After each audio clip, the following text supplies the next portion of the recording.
Aloha, my name is Kamu Andrade. I am a second-year medical student here at the University of Hawaii, Johnny Burns School of Medicine.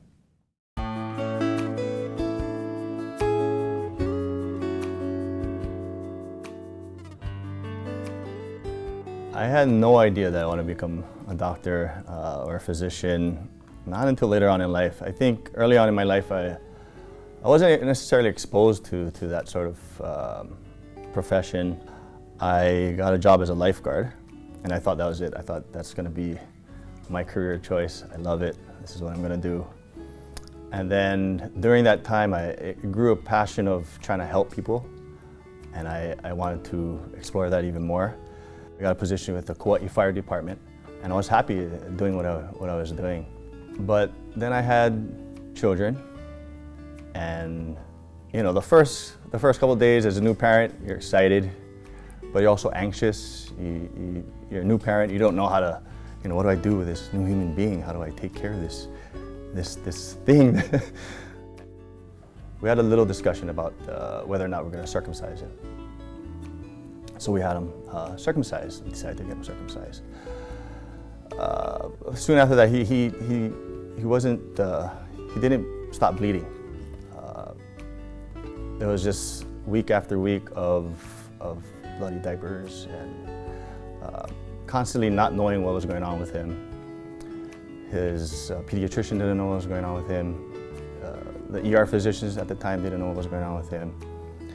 And when you're in that state of mind of not knowing what's going on, it's a scary place to be as a parent. And finally, I think it was like the 6th or 7th visit to the ER. It was late at night. I think it was 12:30, 1 in the morning. We called his pediatrician, and you know, he wanted us to call him every time he had a bleed. So we gave him a call, and he wanted to talk to the ER physician at the time. So he called the ER phissician, and he said, you know, try to run some blood work on him, do these blood tests on him. The ER physician came back, and he told us, you know, he has this hemophilia. He's diagnosed with hemophilia. But we didn't know what was that. We didn't know what was going on or what that meant. So it was traumatizing. Just from that point on, you know, I had this desire to know exactly what was happening with my son, and that knowledge, that craving for knowledge. You know, I wanted to know what was the process behind his disorder. One day he called us up. We went to his clinic one afternoon. He trying to catch his arm, and then he held out his arm. He said, "Okay, now grab that 22 gauge and find my vein and infuse me." I stuck him like 2 or 3 times that day in one arm, and my wife stuck him another 2 or 3 times in the other arm. And then his nurse came in, and she offered up her two arms too, and we practiced on her. And I think the whole afternoon we were just completely taken aback by what he did for us. And you know, in my career before this, as a firefighter, I've done a lot of rescues in my life. But what he did for us and my son for those first few months of his life, I think, you know, he rescued me, he rescued my whole family, he rescued my son. And I wanted to experience that, you know. I wanted to do that kind of rescue.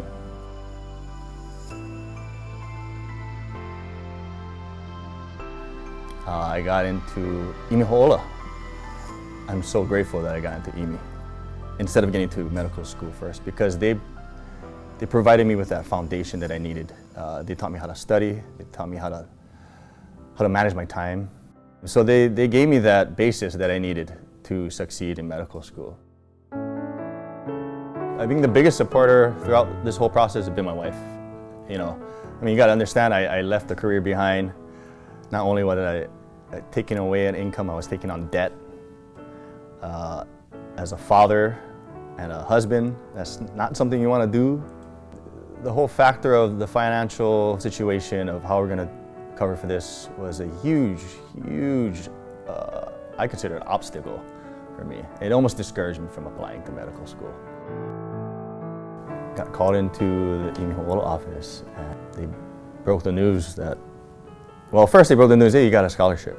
So I was ecstatic. I was happy. I was like, oh my God, that's awesome. And then they told me it was for all 4 years. It was a full ride. And then I was taken aback. I was honest, I was breathless. I got emotional. I didn't know what to say. I didn't know how to act.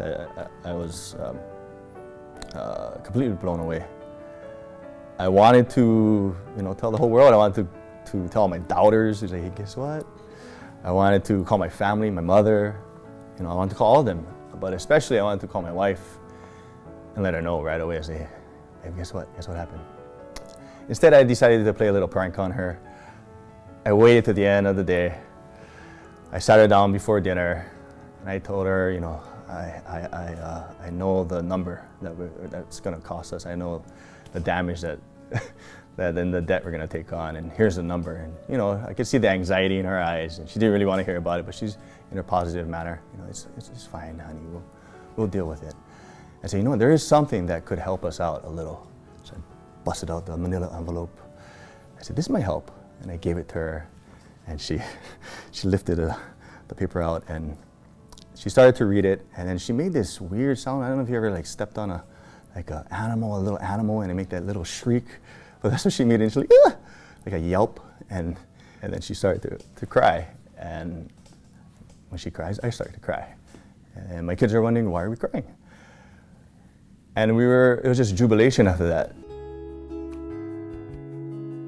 I do want to go into family practice, primary care, even pediatrics. So that's what I'm planning to do, and hopefully I can go back to Kauai and complete that circle of where it all started. So to the Queen Scholarship and to all the donors out there, mahalo, mahalo nui to what you guys provide for us. You guys give us the opportunity and that freedom to focus on what we need to focus on and become the physicians that we aspire to be. So thank you.